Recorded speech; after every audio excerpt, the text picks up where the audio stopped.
Ayan guys, grabe ang ganda talaga dito guys oh. Oh, kita nyo oh. Ayan, tapos dagat.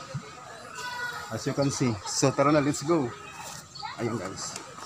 Malinis rin naman yung kanilang beach guys. Kita nyo? Ayan guys. Pupunta tayo sa ating cottage guys. So ang entrance dito guys ay parang 120 guys. So nagkaroon lang kami ng discount ano. Ayan guys. Tapos tanaw natin dito yung Talaw-Talaw Port. Ayan yung Talaw-Talaw Port na yan yung bumibiyaheng Masbate at saka Marinduque at saka yung kalapit na mga lugar.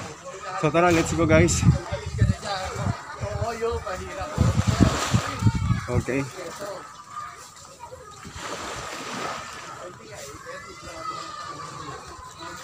Yun yung ating mga kasamahan guys.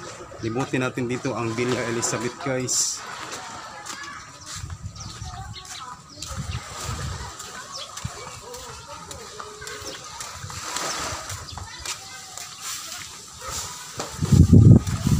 So pagdating dito makikita nyo yung may mga cottages guys. Ayan, at saka may pool. Ayan yung pool guys oh. Diba? So kanina nung nag-vlog tayo may music. So iniiwasan natin yung music kasi makapirighted yung ating video guys. Ayan guys oh.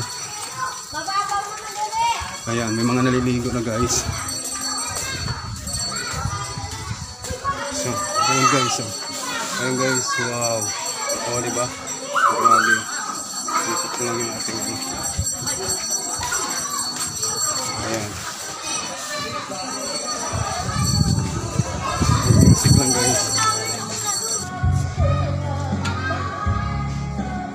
Hello guys, andito tayo ngayon sa Villa Elizabeth. Ayan guys, oh, Villa Elizabeth. Dito lang yan sa Talaw-Talaw guys. So, dito guys, napakaganda ng kanilang beach ano. At malawak din naman. At sa mga oras na to, ayan, marami nang naliligo guys. So, at ang dagat medyo kung may kunting alon guys. Ayan, makikita dito.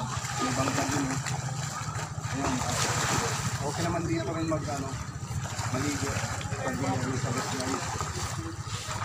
Ginawa mo ng cameraman si ano sa kapul. Kasi pag anong Google kasi ang hirap pag ano guys.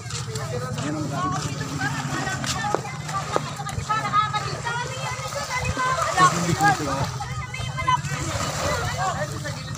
So ang ganda talaga dito guys. May butas dun.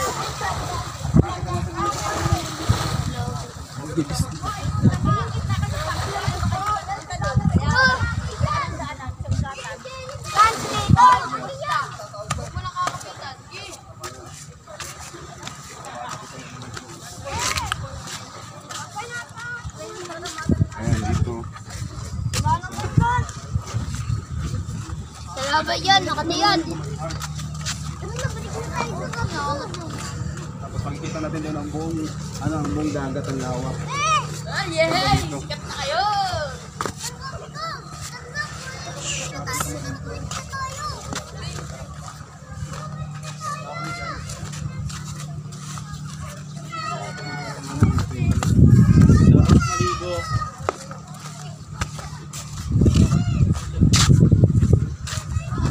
Kabuuan ng Villa Elizabeth guys. Malinis din ang kanilang resort. Nakikita natin oh. Saka presko din dito guys. Ayan. So baka gusto nyo pumunta dito, maligo. So basta kung gusto nyo dito maligo, okay naman dito. Ang ambience maganda at malawak ang kanilang beach. Ayan. So dali na nyo yung mga barkada nyo, pamilya nyo. Pwede dito.